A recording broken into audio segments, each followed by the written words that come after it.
you made a kind of a reference back to sin and turning in on yourself and worshiping yourself. And my mind goes back to the Garden of Eden. And one of the things that you speak about is that the fall of Adam back in the garden, in a sense, was a liturgical failure. And I found that really fascinating. How does a failure to worship play into the fall of mankind? Uh, I don't want to sound tautological, but the failure to worship is the fall of mankind. You've included your definition in the one of the lines that I'm pleased with certain lines when they appear on the screen, and I wasn't planning to write them. And one of them was the idea that the fall is a forfeiture of our liturgical career. We were made to glorify God, and we don't. It's very interesting, isn't it? We've already raised the word deification as the part of liturgy.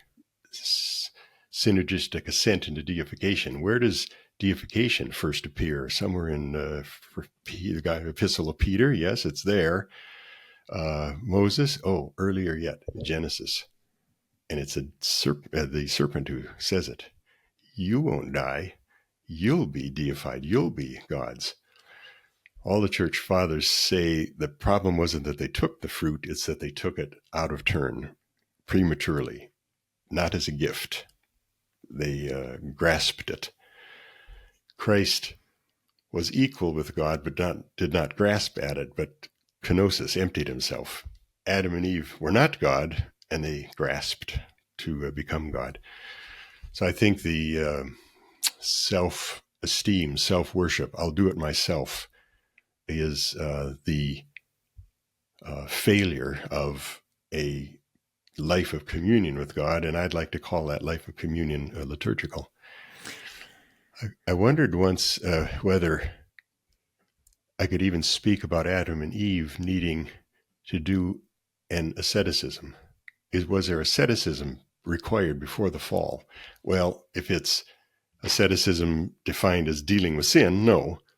But if it's asceticism as a self-discipline, maybe so. And then I had an Orthodox person say that they had a chant in the liturgy, daily liturgy, that if Adam had done his asceticism, we would not have to do ours the way we're doing it. We would also have to do what he had done. That's fascinating. I like that. So basically, sin is an offense against God. God gave Adam his own life and love and wanted Adam to return that to him in worship, that gift of God. So Adam refused to give his latria back to God and basically idolized himself, which ends up being contrary to the first commandment later. But that also means then if liturgy and the failure to worship really plays into the fall of mankind, then of course it makes sense then in some manner our healing comes through the worship of God. So it's kind of the same road, but you can go in two different directions. Because if worship is where our problem lies, then worship is where the solution is found. Am I wrong in that? No, it's nice. One of the theologians of abnegation says the road that leads out of Jerusalem leads back into Jerusalem. And that's exactly what is applicable here. I also kind of think... Go ahead. Well, I was just thinking to be restored to a posture of worship is beatitude in heaven. We think, oh, I'll love to go to heaven because then what? I'll get everything I want. Maybe I won't get everything I want. Maybe I'll have to be giving. C.S. Lewis has a famous quip that for most of us in our present condition, heaven is an acquired taste. It's not our first taste. Would you find heaven heavenly?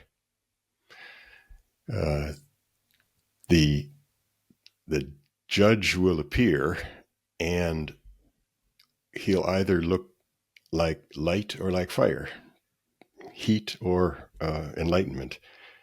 Will you turn away from him, or will you be drawn to him? It's not like hell is further away. It's a condition that is the opposite reception of Christ. So practice now what you will be doing for eternity. or you won't find what you're doing in eternity. All the liturgy that the book of Revelation describes, you won't find that heavenly. It'll be hellish to us. Hey guys, if you'd like to see the full interview, that video is available on YouTube and at scienceofsainthood.com in the blog area. And speaking of the science of sainthood, if your parish or group is looking for a new video series to study, something fresh, something different, check out the powerful spiritual life studies offered at scienceofsainthood.com. They include Catholic mysticism in the beautiful life of grace, St. Teresa of Avila's 9 grades of prayer, total abandonment to God's will, and more. Everything in the science of sainthood is directed toward the interior life, what Jesus Christ calls the one thing necessary. It's not just about study, it's about transformation. It's about opening your eyes to the spiritual treasure at your feet and leaving you breathless at God's incredible love for you. The science of sainthood is spiritual guidance for people who are ready to scratch that spiritual itch and stoke the flames of God's love into a raging fire. In addition to the individual studies, we offer family and parish memberships to the entire science of sainthood, which features beautiful bite-sized video courses laid out in order so you can get the authentic, dynamic spiritual instruction you need to make real progress toward God. After all, your eternity doesn't start later, it starts right now. So ask yourself, isn't it time to dive into the ocean of God's love and develop the relationship with Him you were made for? The answer is yes, and you're ready to be awestruck at what union with God is really all about, click the link below or check it all out at scienceofsainthood.com. God bless you.